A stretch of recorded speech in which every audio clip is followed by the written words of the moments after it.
I'm Josh with Waupaca Community Media. We're joined once again, Ron Starry from the Waupaca School District, Aaron Jensen from the City of Waupaca. Hello, guys. Hey, hello. Hey, Josh.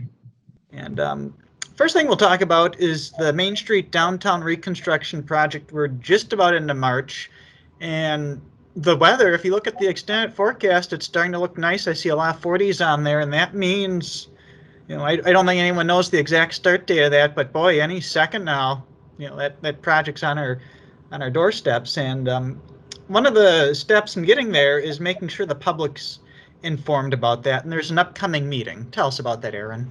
Yeah, so you mentioned you're not sure when that's going to happen and when it's going to start. We're not either, but hopefully the weather continues as it is. The earliest that can start, just so you know, Josh, and so everyone knows, is March 29th with all the DOT and all of that coordination. That being said, we know that people want to have details. Once again, we've had, I think, 4 public informational meetings through the planning and then kind of finalizing the planning. This next one is a pre-construction public informational meeting, and that is set for March 11th.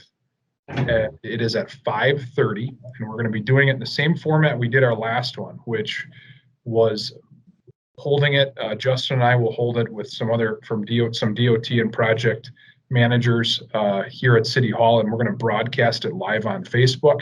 People can go on, comment, throw questions at us that way.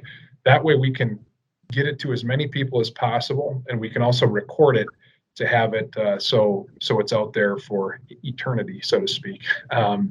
And I'll jump in for those of you who aren't on Facebook. It'll be on Waupaca Radio and Win TV. You just don't have the option to participate in the meeting if you use one of those outlets, but it'll be there as live as well. Yeah, thanks for adding that. The other thing that I think people should know is, so that's just the start of our communication when it comes to this project. We know that it's a big deal. It's going to impact a lot of our commercial businesses on Main Street, some residents on Main Street.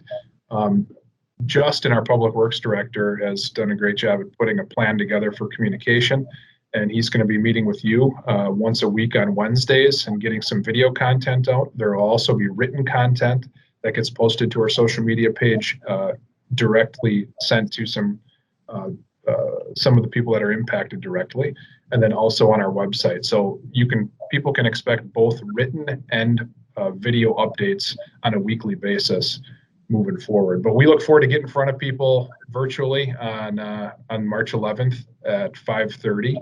And if anyone has any questions leading up to that, you always contact City Hall and we'll point you in the right direction. And I'll jump in if people are interested in email updates on the project. If you go to citywaupaca.org/downtown2021, not only is there information about the project, but there's an email list you can sign up for to stay up to date about it. Mm-hmm. Yes, sir. So Ron, who keeps an eye on the COVID data, reminds me that it continues to be in a good direction, and that means a whole bunch of things for the school, for the city, and as we'll kind of go in order with what's going on, but as we head into spring, that means park and rec programs start to become available, or that spring and summer session. And Aaron, what can people expect from the city park and rec department this year? Keeping me on my toes. You went to Ron, and now you're coming back to me. Well, we'll get back to Ron. We're going in order. All right. So Park and Rec, right now they have registration scheduled for March 1st. They're going to start taking their Little League and some of those big spring and summer programs. And right now, in consulting with County Public Health, they are planning to hold those programs as they were run in 2019. So people get out, people can look forward to kids getting out there, being active, being involved in programs. It's been a long time. I'm sure people are anxious. But also, I think they should know that our Park and Rec department and our staff and our partner boards, Youth Baseball Board, Youth Softball Board, those types of organizations will work to make sure that the appropriate recommendations are followed. If there's special things in the dugouts that maybe we're doing, maybe there's things, obviously special cleaning in the bathrooms for our parks, all of that. So we'll communicate what those are as we get closer. We're keeping an eye on the numbers, just like the school district is. And that will drive what those precautions are as we look to hold these programs. But I know our Park and Rec staff and I'll use the word giddy to get going and get back to providing their programs. That's, what they're passionate about. That's their purpose. And they're excited to have a summer in which we see more people get vaccinated, numbers go down, and get back to some sense of normal. So a lot of revolves around that March 1st date and significance to Park and Rec programs. March 1st is the day they open for registration. March 1st is also the date that the next round of vaccines becomes available. And what does that mean for the teachers at the school? Josh, that's a great point. We are being told by our county that on the week of March 1st is the soonest, and it's likely that we still could, those teachers that want to have a vaccine or our staff members who want to have a vaccine will be able to get that in place. I hope later this afternoon to learn more about what that process will look like from the county, but they're going to start with the vaccinations across our county, all the school districts, for public educators on that day. And there's been a little misconception. Some people were thinking that everybody is mandated to have one, but it isn't a mandated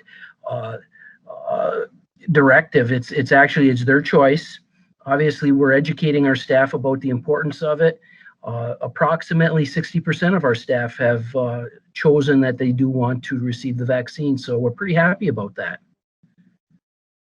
And another milestone on March 1st is the Waupaca Area Public Libraries making some changes to services and opening up for some more in person. Aaron, maybe you can detail a couple of those items.